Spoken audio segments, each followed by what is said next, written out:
Hello, students. How are you? Good morning, girls. Good morning, boys. Então, vamos para mais uma aula. Hoje nós vamos falar um pouquinho sobre revisão. Hoje nós vamos fazer revisão, ok? Então, vamos lá? Então, siga aí no vídeo da aula de hoje, tá? Logo depois nós vamos ter um link explicativo, tá? E as atividades para vocês fazerem direitinho. Entendendo o infinitivo. Antes de falarmos desse assunto em inglês, vamos falar dele um pouquinho em português, para deixar tudo mais claro. Portanto, se você não lembra das aulas de português, vou ajudar você a relembrar, tá, gente? O básico sobre o assunto. O infinitivo em português é aquela forma dos verbos terminadas em ar, ir ou er. Os verbos abaixo estão no infinitivo. Amar, cantar, andar, falar, correr, ter, saber, fazer, sorrir, ir, destruir, construir, por, compor, supor, transpor. Isso é infinitivo. E para que isso serve? Para que isso serve? Né? As gramáticas da língua portuguesa listam lá os seus usos, mas eu não vou fazer isso, pois para nós o uso do infinitivo no dia a dia é muito simples e prático. Olha só, exemplo nas frases. Ele disse que vai falar com ela amanhã. Olha aí o infinitivo em negrito. Meu pai pediu para eu fazer isso agora. Quando ela sorrir, a gente dá um abraço nela. Eu não sei compor músicas. Enfim, veja aí os verbos em destaque nos exemplos, meus amores. Eles estão no infinitivo, certo? Os verbos em negrito. Como você falante do português, nós falantes da língua portuguesa, não temos dificuldade com isso. O problema é quando chega a hora de você aprender o infinitivo em inglês, certo? Pois em inglês as coisas nem sempre são tão simples como no português. O infinitivo em inglês não é marcado por um final no verbo como é em português, né? Com a partícula ar, ir, or. Não é assim. Na língua inglesa, o infinitivo pode ser expresso de 3 maneiras diferentes. Com o gerúndio ing, que nós aprendemos na aula retrasada, com a partícula to antes do verbo, que nós aprendemos na aula passada, e com o verbo apenas no infinitivo, sem o to. Assim podemos ter frases como as que seguem abaixo. Presta atenção. She doesn't like going there. Ela não gosta de ir lá. She told us to go home. Ela falou para a gente ir para casa. She didn't let me go. Ela não deixou eu ir. Quando usar de um jeito ou de outro?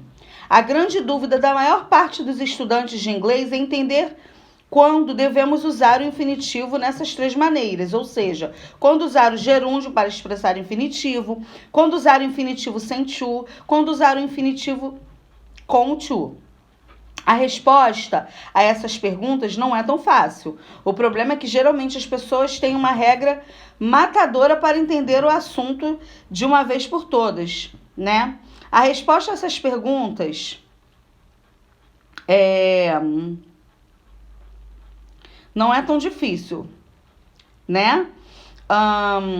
Vamos lá, para você entender melhor isso, vamos ver cada um por partes. O gerúndio, nós usamos o gerúndio para expressar o infinitivo em inglês em 3 momentos. Quando usamos o verbo como sujeito numa frase, quando o verbo vem após uma preposição e quando o verbo vem após algumas palavras. Por exemplo, swimming is one of the best sports in the world. Nadar é um dos melhores esportes do mundo. Playing chess is not very easy. Jogar xadrez não é muito fácil. Olha aí outro exemplo. I dream of buying a Ferrari someday. Aí, ó, após uma o quê? Preposição. O buying tá após o of, ok? Eu sonho em comprar uma Ferrari um dia. Tem aí o talking após o about, né? Getting used to getting. Ó, I can't stand living here anymore. Eu não aguento mais morar aqui. It's no use asking for her help. Não adianta pedir ajuda para ela. No caso de expressão ou palavras, a única maneira de aprender é como tal costume. Cada um tem o seu costume, né? Cada língua tem o seu costume. Vamos ler um pouquinho sobre as dicas abaixo. Usando o verbo com ing, o gerúndio no inglês, a diferença entre gerúndio e present participle. Infinitivo com to, preste atenção lá. She pretended to be angry the kids. Ela fingiu estar brava com as crianças. John refuses to help me. O John se recusa a me ajudar. Olha aí, é tudo com o to. Tá vendo? Está no infinitivo.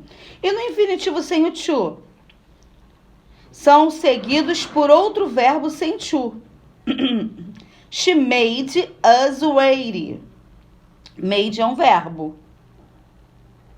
Então, o wait aí é outro verbo. Então, ela fez a gente esperar por meia hora. Então, é um verbo seguido por outro verbo, né? Como aprender isso? Uma das perguntas que muitos me fazem é justamente aquela sobre como aprender tudo isso, gente. Geralmente as pessoas querem uma lista de tudo.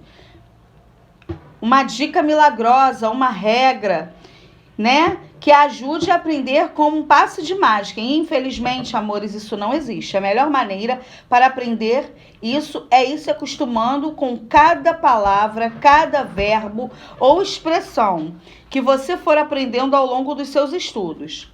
Vamos lá. Veja a frase abaixo. She looks forward to meeting you again. Temos aí um phrasal verb, look forward to, que pode ser traduzido como aguardar ansiosamente, estar ansioso por algo. Você então traduz a frase, ela está ansiosa para encontrar você novamente. Você acha que já aprendeu tudo sobre look forward to? E fica por isso mesmo.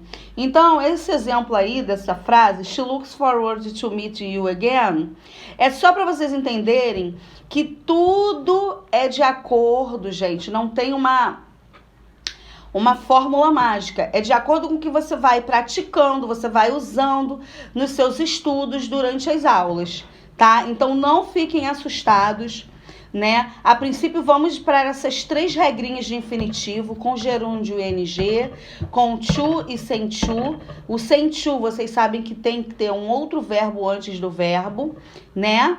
E assim a gente vai devagarzinho chegando lá, tá bom? Até a próxima aula.